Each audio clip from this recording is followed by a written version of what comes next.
Hello नमस्कार, स्वागत है आपका शिक्षा प्लानेट में। एमसीक्यू क्लासेस चल रही थी, उसी को हम कंटिन्यू करेंगे। तो आज आपका सेकंड क्लास रहने वाला है। देखिए, क्लास को स्टार्ट करने से पहले मैं कुछ आपको जानकारी दे दूं। अगर आप बीपीएससी टीआरई 4.0 की तैयारी कर रहे हैं तो आपके लिए एप्लीकेशन पर बैच अवेलेबल है। अगर आप बीपीएससी के साथ साथ अन्य एग्जाम की तैयारी कर रहे हैं, लाइक आपका ईएमआरएस हुआ, एनवीएस, केवीएस, डीट्रिपल यूपीटीईटी वगैरह, तो आप उसके लिए हमारे ब्रह्मास्त्र बैच से जुड़ सकती हैं। देखिए, ब्रह्मास्त्र बैच में आपको वन टाइम पेमेंट करना है और उसके अलावा आपको अलग अलग बैच लेने की जरूरत नहीं है। इसमें आपको हमारे एप्लीकेशन पर जो भी बैच चल रहा होगा उसका एक्सेस आपको मिल जाएगा। तो कंप्लीट बेहतरीन तैयारी आपको कराई जा रही है। कंप्लीट सिलेबस मिलेगा, सिलेबस के साथ साथ आपको हर एक लेक्चर का नोट्स भी मिलेगा। टेस्ट सीरीज आपको मिलेगी, 1000 बेहतरीन एमसीक्यू क्वेश्चन मिलेंगे आपको, ठीक है। और आपको यहाँ पर सबसे महत्वपूर्ण चीज क्या रहने वाली है कि बीपीएससी के अभी तक लेटेस्ट में जितनी भी एग्जाम हुए उन सभी का पीवाईक्यू एक्सप्लेनेशन के साथ एक जगह एक साथ मिल जाएगा।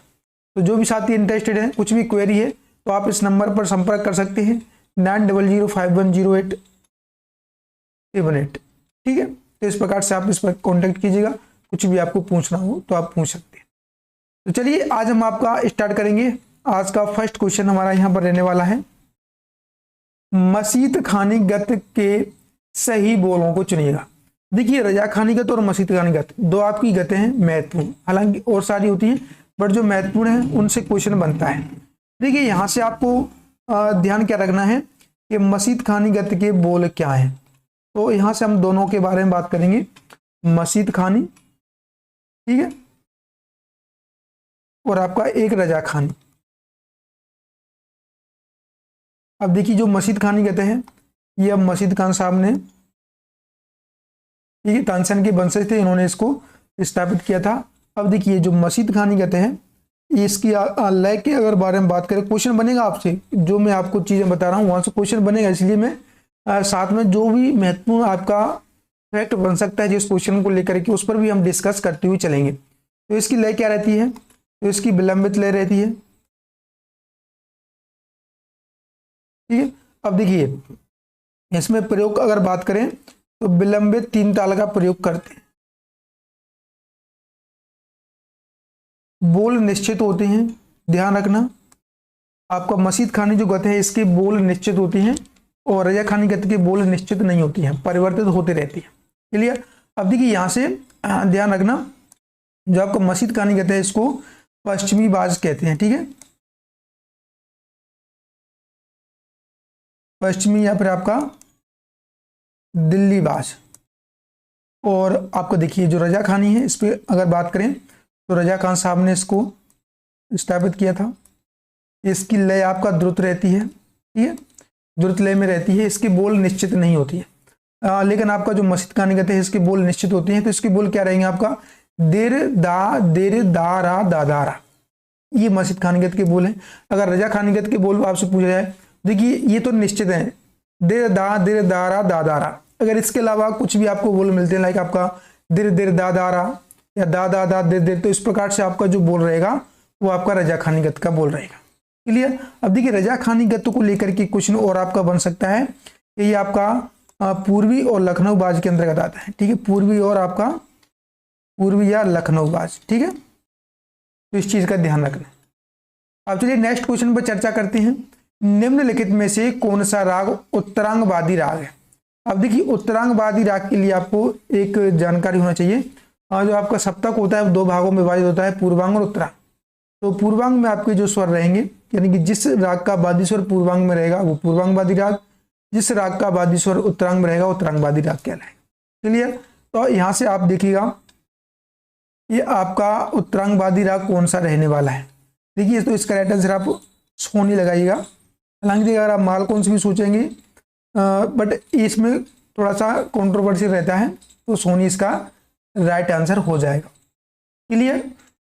चलिएगा, साथ ही साथ कमेंट करते हुए चलना है। नेक्स्ट, आवृत्ति किससे संबंधित है।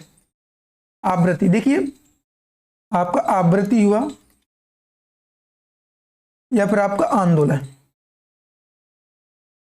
ये किससे संबंधित होता है, तो ये आपका तारता से संबंधित होता है। नाद की 3 विशेषता होती है, तारता, तीव्रता, जातीय गुण, ये मैंने आपको कल भी बताया था। ठीक है, तो जो तारता होता है ये क्या होता है, आवाज का ऊंचा नीचापन। ठीक है, ऊंचा नीचापन। अब देखिए ऊंचा नीचापन मतलब क्या होगा आपका, आवाज का उतार चढ़ाव। ठीक है, ऊंचा का मतलब आवाज ऊंची जाएगी, नीचे का मतलब नीचे आएगी, मतलब उतर जाएगी और चढ़ जाएगी। तो इसका राइट आंसर हो जाएगा यहाँ से आवाज का उतार चढ़ाव आवृत्ति से संबंध रखता है। क्लियर, जो आपका आवृत्ति होता है, जो उतार चढ़ाव आवृत्ति के आधार पर ही ऊंचा नीचा होता है।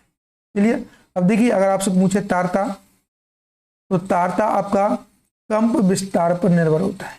ठीक है, अगर आपसे पूछा कंप विस्तार या आपका आघात शक्ति, कंप विस्तार या आघात शक्ति किस पर निर्भर करता है, तो ये आपका करता है आवाज का छोटा बड़ापन।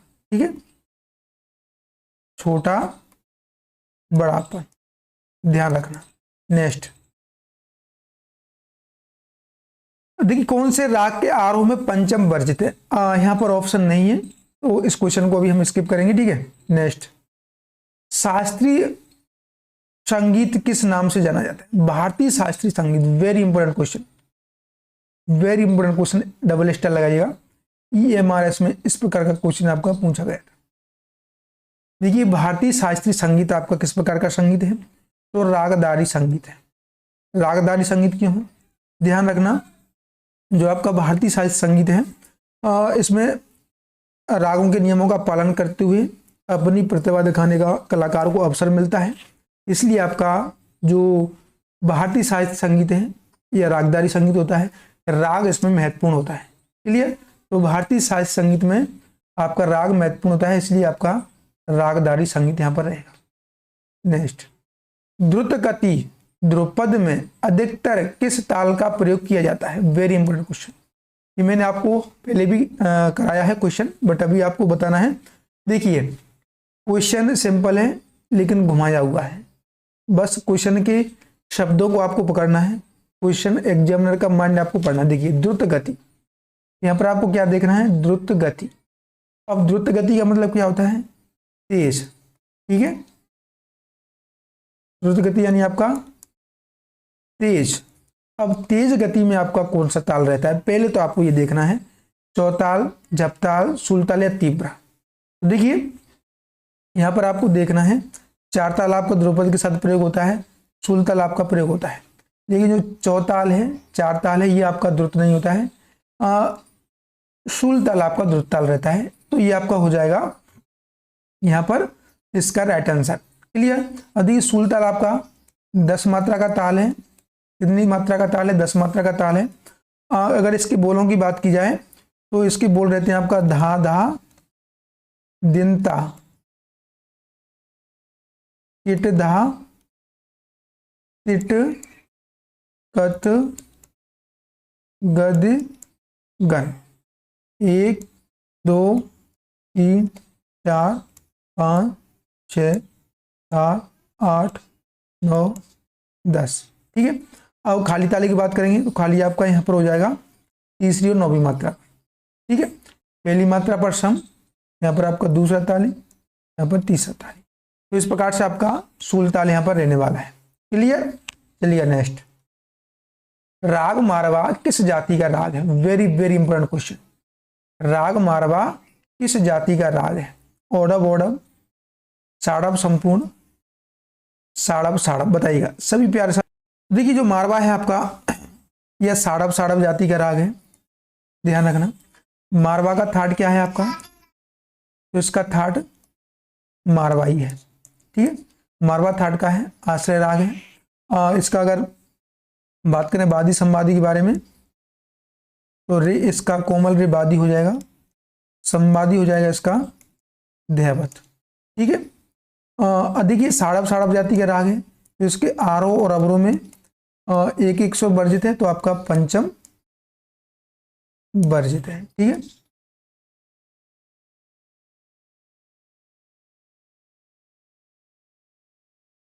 पंचम इसका वर्जित हो जाएगा। क्लियर। चलिए नेक्स्ट, किस ताल में 3 ताल के समान मात्राएं हैं। किस ताल में 3 ताल के समान मात्राएं हैं। झूमरा, तिलवाड़ा, पंचम सवारी, लक्ष्मी ताल। क्लियर। तो आपका देखिए 3 ताल है, ध्यान रखना 3 ताल है। 3 ताल में मात्रा कितनी होती है? 16 मात्रा होती है। विभाग की अगर बात करेंगे तो 4 विभाग होता है, ठीक है। 3 ताल 4 विभाग होता है। अब देखिए प्रत्येक विभाग में मात्राओं की संख्या 4 होती है। अब यहां से आपसे पूछा गया 3 ताल के समान मात्रा वाला ताल कौन सा? देखिए तो जो झुमरा है इसमें 14 मात्रा होती हैं, तिलवाड़ा में 16 होती हैं, पंचम सवारी में 15, लक्ष्मी ताल में आपका 18। तो इसका राइट आंसर हो जाएगा ऑप्शन नंबर सी। क्लियर? चलिए नेक्स्ट, राग मालकोंस किस थाट के अंतर्गत आता है? राग मालकोंस किस थाट के अंतर्गत आता है? बिलावल, भैरव, भैरवी या पूर्वी? देखिए मालकोंस, इसका राइट आंसर हो जाएगा भैरवी। मालकोंस की बात करेंगे आपका वादी संवादी, नाम में छिपा हुआ है वादी संवादी। तो वादी हो जाएगा आपका म, संवादी हो जाएगा आपका सा, यानी कि आपका मा सा, मासा इसका वादी संवादी यहां पर हो जाएगा। अगर इसकी जाति की बात करेंगे, देखिए इसकी ओड़व ओड़व जाति हो जाएगी, ओड़व ओड़व। ओड़व ओड़व का मतलब 5 स्वर, 5 स्वर हैं तो आपका रेप वर्जित, ठीक है। रेप इसका क्या हो जाएगा? तो रेप इसका वर्जित हो जाएगा, ध्यान रखना। ऋषभ और पंचम इसमें वर्जित हो जाएंगे। रात्रि का तीसरा प्रहर इसका समय रहता है, ठीक है। तो रात्रि का तृतीय प्रहर इसका समय रहता है। चलिए नेक्स्ट, साथ साथ कमेंट करते हुए चलना। किसी क्वेश्चन को लेकर के कोई भी कंफ्यूजन हो तो कमेंट जरूर कीजिएगा। कौन सा वाद्य गज के साथ बजाया जाता है? अब देखिए गज कमानी के साथ बजाए जाने वाले वाद्य होते हैं आपके तत्वाद्य, ठीक है। बेसिकली अगर गज की बात करें, यानी कि जो घर्षण करके आपका वाद्य बजाया जाता है वो आपका रहता है यहाँ पर इसराज, ठीक है। इसराज आपका यहाँ पर गज के साथ बजाया जाने वाला वाद्य होता है। चलिए चलिए नेक्स्ट, निम्नलिखित में से कौन सा अलंकार में आरोहण में निम्नलिखित नोट्स का एक उदाहरण है? बताइए। अलंकार आरोहण, आरोहण आप समझ रहे हैं, आरोह, ठीक है। सा रे ग पा म ग, पा ध नि सा, पा म धा पा म पा म ग, म ग रे गा सा। अब देखिए सारेगा यहाँ पर आपका आरोह हो रहा है, पाधानी यहाँ पर भी आपका आरोह हो रहा है, पाधानी धनी सा, ठीक है, यहाँ पर भी हो रहा है। अब देखिए धापामा यहाँ पर आपका नहीं हो रहा है, मागारे, ये दोनों आपका गलत। अब यहाँ पर आपका 2 ऑप्शन बचता है, देखिए पाधानी धनी सा दोनों में हो रहा है, बट आपका देखिए सारेगा पमागा इसमें नहीं हो रहा है। तो इसका राइट आंसर हो जाएगा आपको ऑप्शन नंबर, क्या हो जाएगा आपका option number, clear, option number B. चलिए नेक्स्ट, कौन सा तत्व संगीत को सुशोभित करता है? संगीत को कौन सा तत्व सुशोभित करता है? स्वर, श्रुति, अलंकार, वर्ण। देखिए सुशोभित का मतलब होता है शोभायमान। जिस प्रकार से स्त्री की शोभा आभूषण होता है, नदी की शोभा पानी होता है, उसी प्रकार से संगीत की शोभा होता है आपका अलंकार। इसको ध्यान रखना, अगर किसी बेल में फूल नहीं है तो फल नहीं लगेगा, उसकी शोभा है। इसी प्रकार से संगीत के लिए सबसे महत्वपूर्ण है आपका अलंकार, यह आभूषण है संगीत का। तो राइट आंसर हो जाएगा आपका अलंकार। नेक्स्ट, निम्नलिखित में से किसे भारतीय शास्त्रीय संगीत का केंद्र माना जाता है? अब देखिए ये मैंने अभी आपको बताया था, भारतीय शास्त्रीय संगीत का केंद्र किसको मानते हैं? तो देखिए आपका राग को, स्वर को, वर्ण को, अलंकार को। तो आपका किसको माना जाएगा? तो आपका राग को माना जाएगा। इसलिए आपका भारतीय शास्त्रीय संगीत रागदारी संगीत है। रागदारी यानी कि आपका राग महत्वपूर्ण होता है। क्लियर? नेक्स्ट, निम्नलिखित में से कौन सा समय सिद्धांत के अनुसार रागों का वर्गीकरण नहीं है? अब देखिए समय सिद्धांत के अनुसार रागों का वर्गीकरण कितना है? 3 है, कोमल रेधा, शुद्ध रेधा, कोमल गानी। क्लियर? अब इसके अलावा राग जिसमें सा और पा शुद्ध का प्रयोग किया जाता है, ये आपका समय सिद्धांत के अंतर्गत नहीं आता है। क्लियर? कोमल रेधा, देखिए रेध कोमल, रेध शुद्ध, गनी कोमल। चलिए अब देखिए रेधा, रेधा कोमल आपका क्या हो जाएगा, तो यहां पर हो जाएगा आपका 4 से 7 संधि प्रकाश राग। ठीक है, यहां पर आपका 7 से 12 हो जाएगा, कोमल गनी वाले हो जाएंगे आपका 12 से 4। ठीक है, इस प्रकार से आपका यहाँ पर इनका समय सिद्धांत चलता है। यही आपका समय सिद्धांत की तीनों महत्वपूर्ण नियम है। नेक्स्ट, निम्नलिखित में से किस आधार पर संगीत स्थापित किया गया है, बताइए।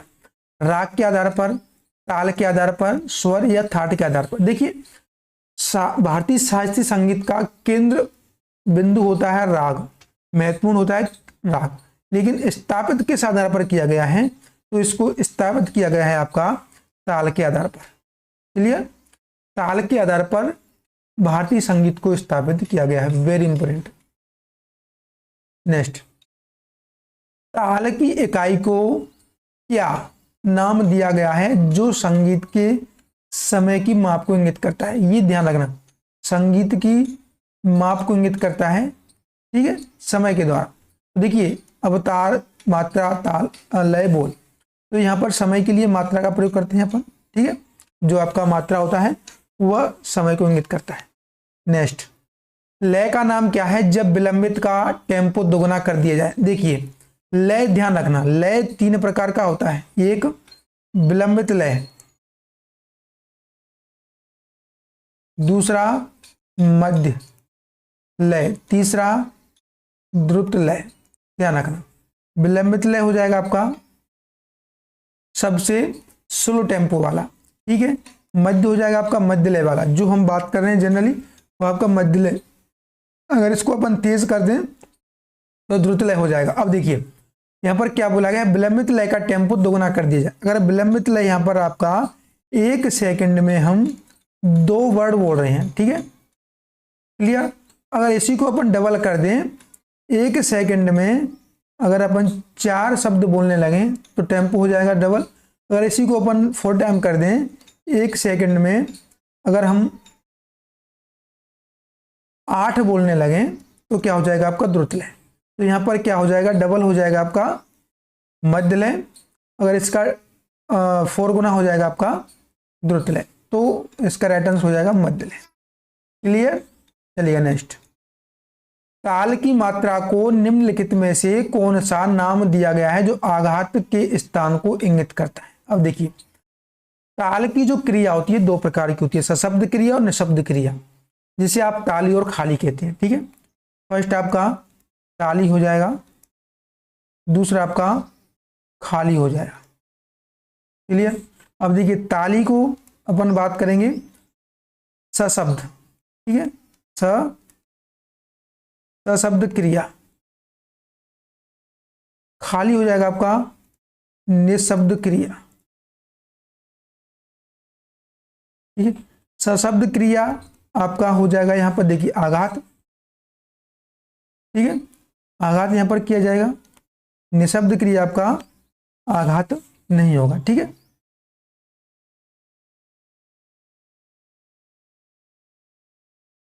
क्लियर। अब देखिए ताली और खाली, अब यहां से आपका आघात को इंगित क्या करता है, तो आघात को इंगित करता है आपका ताली। नेक्स्ट, निर्धारित तालों के बोलों के अनुसार कैरवा में मात्राओं की संख्या कितनी होगी, बताइए।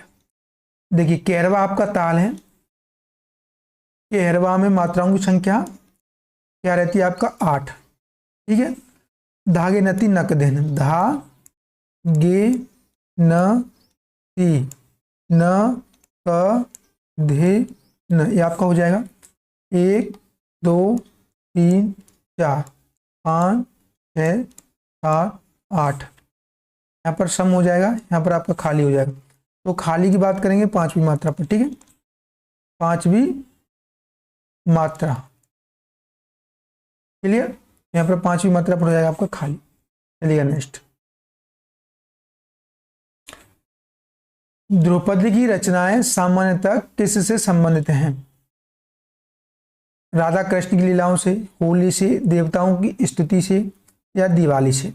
देखिए द्रौपदी की रचना है, द्रौपदी की रचनाएं सामान्यतः किससे संबंधित हैं? तो द्रौपदी की रचनाएं आपका देवी देवताओं की स्तुति से संबंधित हैं। अगर आपसे पूछा जाए राधा कृष्ण की लीलाओं के लिए, तो यहाँ पर हो जाएगा आपका धमार। ठीक है, धमार हो जाएगा आपका राधा कृष्ण की लीलाओं के लिए। तो यहाँ से आपका इस प्रकार से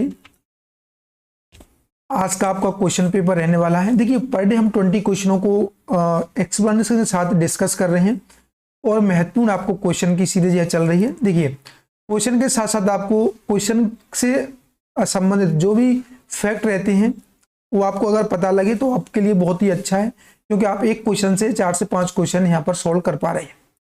तो इसी प्रकार से डेली सीरीज हमारी चलती रहेगी। देखिए कल कुछ कारणवश आपकी क्लास नहीं हो पाई थी, बट आगे आपकी रेगुलर रहेगी। तो सभी प्यारे साथी इस सीरीज को शेयर कीजिएगा अपने सभी यार दोस्तों के साथ, और चैनल पर नहीं है तो चैनल को सब्सक्राइब कीजिएगा, बेल आइकन को प्रेस जरूर कीजिएगा। ठीक है, तो आज के लिए इतना ही, मिलेंगे नेक्स्ट। जब तक के लिए जय हिंद, जय भारत।